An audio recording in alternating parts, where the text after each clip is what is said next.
नाज़रीन गिरामी, असदुल्लाह गालिब के बारे में अगर ये कहा जाए कि उर्दू जुबान ने आज तक इससे बड़ा शायर पैदा नहीं किया तो ये गलत नहीं होगा। लेकिन उर्दू का ये अजीम शायर दिल्ली के कूचा बिल्ली मारा में किराए के मकान में रहता था। शायर बेइंतहा बड़ा था लेकिन आमदनी सिफर थी। तमाम तर गुजर बसर इमदाद और कर्ज पर थी। आखिरी मुगल बादशाह बहादुर शाह जफर थोड़ी बहुत मदद कर देता था। वो और इसकी सरकार न रही तो ये जिम्मेदारी मुख्तलिफ नवाबों, महाजनों और दोस्तों ने उठा ली। वो सब मिलकर 200-400 रुपए भिजवा देते थे और इससे गालिब विलायती शराब और कबाब का बंदोबस्त कर लिया करता था। मिजाज का बादशाह था, लिहाजा इखराजात शाही थे। लिबास शानदार पहनता था, दस्तरखान वसी था और शराब और जुए का रसिया भी था। चुनांचे पूरी जिंदगी कसम पुरसी में गुजरी। गालिब की जिंदगी का कोई दिन ऐसा नहीं गुजरा जब उसने किसी से कर्ज ना लिया हो या किसी न किसी महाजन ने उसके दरवाजे पर दस्तक ना दी हो। यहां तक कि 1857 के बाद जब दिल्ली फतह हो गई, मुगल सल्तनत खत्म हो गई और अंग्रेज सरकार ने लाल किले पर झंडा लहरा दिया तो गालिब अंग्रेजों का वजीफा ख्वार भी हो गया। गालिब इसी हालत में 15 फरवरी 1869 को वफात पा गया और हजरत निजामुद्दीन औलिया के मजार के रास्ते में मदफून हो गया। लेकिन इसके जिम्मे कर्ज आज भी वाजिबुल अदा है। आज भी जब असदुल्लाह गालिब पर कोई मजमून या मुकालमा लिखा जाता है तो इसके कर्जों की तफसील जरूर बयान की जाती है। गालिब की जिंदगी मुआशी अहमियत की बहुत बड़ी मिसाल है और ये मिसाल साबित करती है कि पैसा शायरी और अदब से भी बड़ी जरूरत होता है और ये अगर गालिब के पास भी न हो तो वो भी बेचारगी की मिसाल बन जाता है। और पाकिस्तान इस वक्त मजमूई तौर पर गालिब की सूरत हाल से गुजर रहा है। हम मनहसुल कौम 75 बरस से असदुल्लाह गालिब जैसी जिंदगी गुजार रहे हैं। कर्ज लेकर मै पीते हैं और फाका मस्ती के तख्त नशीन होने का इंतजार करते हैं। हम बेशक गालिब की तरह बासलाहियत हैं। हम दुनिया की पहली मुस्लिम अटामिक पावर हैं। हम आबादी के लिहाज से दुनिया का 5वां बड़ा मुल्क भी हैं और आप दुनिया के किसी भी कोने में चले जाएं, आपको वहां पाकिस्तानी भी मिल जाएंगे और वो आपको तरक्की करते भी दिखाई देंगे। कुदरत ने हमें सब कुछ दे रखा है। आप दुनिया की बड़ी मादनियात की फहरिस्त बना लें, आपको वो इस मुल्क में मिलेंगी। हमारे मुल्क में 1.5 घंटे की फ्लाइट के फासले पर एक ही वक्त में 50 डिग्री सेंटीग्रेड और -50 डिग्री सेंटीग्रेड 2 दर्जा हरारत मौजूद है। सिविलाइजेशन भी 9000 साल पुरानी है। योगा तक ने मोहनजोदाड़ो में जन्म लिया था। दुनिया को नीला रंग हमने दिया था। दुनिया की नमक की दूसरी बड़ी कान पाकिस्तान में है। दुनिया में सिर्फ 10 मुल्क हैं जिनके पास तमाम जुग्राफियाई इकाइयां मौजूद हैं और पाकिस्तान इनमें से एक है।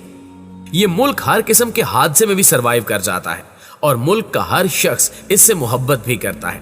ये इसे फलता फूलता भी देखना चाहता है, लेकिन ये इसके बावजूद इंतहाई काबिल तरस सूरत हाल का शिकार है क्योंकि हमने कभी इस हकीकत का तजिया नहीं किया। मैं अगर 3 लफ्जों में पाकिस्तान की मईशत को बयान करूं तो कर्ज, बेकारी और क्यादत का फुकदान सामने आएगा और इन तीनों चीजों ने मिलकर इस मुल्क को असदुल्लाह खान गालिब बना दिया और हम तारीख के खौफनाक तरीन बहरान का शिकार हो गए। नाज़रीन गिरामी, आप आज ये बात पल्ले बांध लें कि हम 2023 में 2022 को याद करेंगे और एक लंबी आ भरकर ये कहेंगे कि वाह, 2022 कितना शानदार साल था। मुल्क में महंगाई थी लेकिन कम से कम चीजें मौजूद थी, जबकि आज हम सारा दिन लाइन में खड़े रहते हैं और शाम को खाली हाथ वापस आ जाते हैं। आप ये बात भी ज़हन में रख लें कि हमारा आने वाला वक्त आज के वक्त से ज्यादा मुश्किल होगा, लिहाजा आप आज ही से इसकी तैयारी कर लें क्योंकि मईशत चलाना मुफ्ता इस्माइल के बस की बात नहीं है। ये असद, उमर और हफीज शेख से भी ज्यादा अनाड़ी साबित हुए हैं। ये मईशत को भी नहीं समझते और इनका रवैया भी गैर संजीदा होता है। ये चलते चलते जुगत मार जाते हैं और वो जुगत मईशत का मजीद बेड़ा गर्क कर देती है। शौकत तरीन इनके मुकाबले में 100 दर्जे बेहतर थे। वो वाकई मुल्क चला रहे थे। मुफ्ता इस्माइल का ख्याल था कि ये IMF को राजी कर लेंगे, लेकिन IMF नहीं मान रहा। ये समझते थे ये डॉलर और स्टॉक एक्सचेंज को कंट्रोल कर लेंगे, लेकिन ये अंदाजा भी लॉलीपॉप साबित हुआ। डॉलर आउट ऑफ कंट्रोल हो गया और स्टॉक एक्सचेंज ने पस्ती में छलांग लगा दी। इनका ख्याल था कि सऊदी अरब और चीन इनकी मदद करेंगे, लेकिन चीन के सदर शी जिनपिंग के साथ भी हमारा राब्ता नहीं हो सका। वज़ीर आज़म मियां शहबाज शरीफ 28 अप्रैल को सऊदी अरब के दौरे पर गए। सऊदी वली अहद ने इन्हें भी घड़ी, हार और अंगूठी देकर वापस भिजवा दिया, लिहाजा ये दौरा भी नाकाम रहा। हुकूमत को कतर से भी तवक्को थी। मियां नवाज शरीफ की कोशिशों से कतर ने $3 बिलियन की LNG उधार देने और $2 बिलियन कर्ज देने का वादा किया, मगर ये वादा भी इफा नहीं हुआ और यूं मुल्क मुआशी गर्दाब में फंसता चला गया।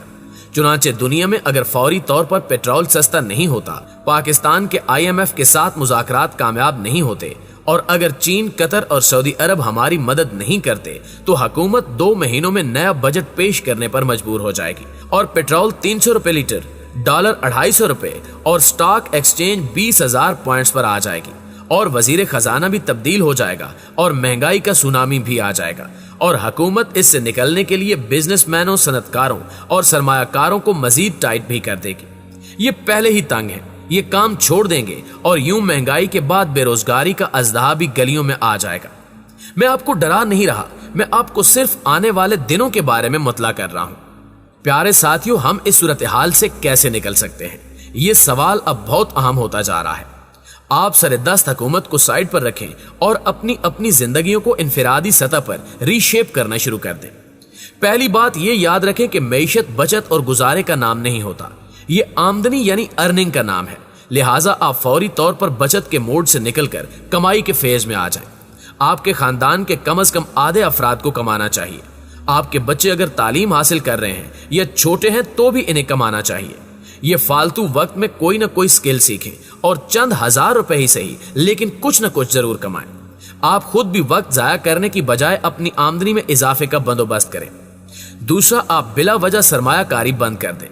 प्लॉट्स और प्राइस बॉन्ड्स में पैसे फंसाने की बजाय आप ये रकम अपने खानदान की सेहत और ट्रेनिंग पर लगाएं ताकि आप लोग मजीद कमा सकें। 3, आप खुराक का मुस्तकिल बंदोबस्त कर लें। आपके पास अगर जमीन या कोई प्लाट मौजूद है या फिर अल्लाह ने आपको लॉन दे रखा है तो आप इसमें सब्जियां, फ्रूट और अनाज काश्त करें। इससे आपका किचन खुद मुख्तार हो जाएगा। आप मुर्गियां, बकरियां और गाय भी जरूर पालें। आप अगर ये काम अकेले नहीं कर सकते तो 3-4 हमसाए मिलकर कर लें। इससे आपका मुआशी बोझ कम हो जाएगा। 4 गाड़ियां बिला वजह चलाना बंद कर दें। अल्लाह ने आपको बहुत कुछ दिया होगा। आप 1000 रुपए लीटर पेट्रोल भी खरीद सकते होंगे, लेकिन आने वाले दिनों में पेट्रोल की कीमत इतनी अहम नहीं होगी जितना अहम पेट्रोल होगा। मुल्क में अगर पेट्रोल होगा तो आप खरीदेंगे, वरना आपको भी लाइन में लगना पड़ेगा। चुनांचे आप पेट्रोल की बचत को आज से आदत बना लें। आप नफसियाती प्रेशर से बच जाएंगे। बिजली और पानी की बचत भी शुरू कर दें।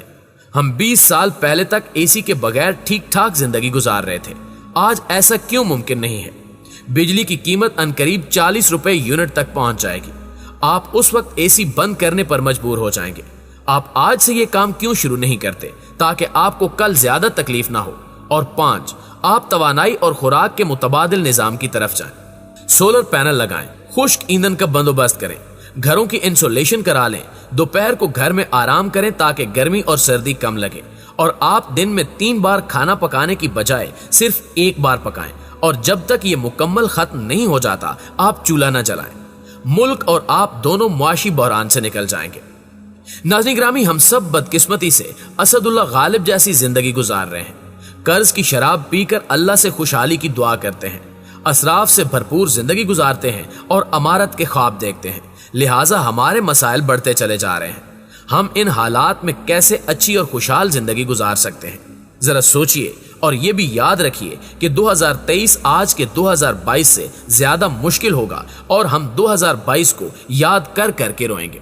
जी तो प्यारे साथियों, ये थी हमारी आज की इंतहाई अहम और सबक आमोज वीडियो। अगर वाकई आपने इस वीडियो से कुछ सीखा है तो वीडियो को लाइक करके अपने दीगर दोस्तों के साथ भी शेयर कर दें ताकि वो भी इन तमाम आदात को अपनाकर इस मुल्क को बहरान से निकाल सके। इंशाल्लाह आपसे मुलाकात होती है अगली वीडियो में। तब तक अपना ख्याल रखिएगा। अल्लाह निगहबान।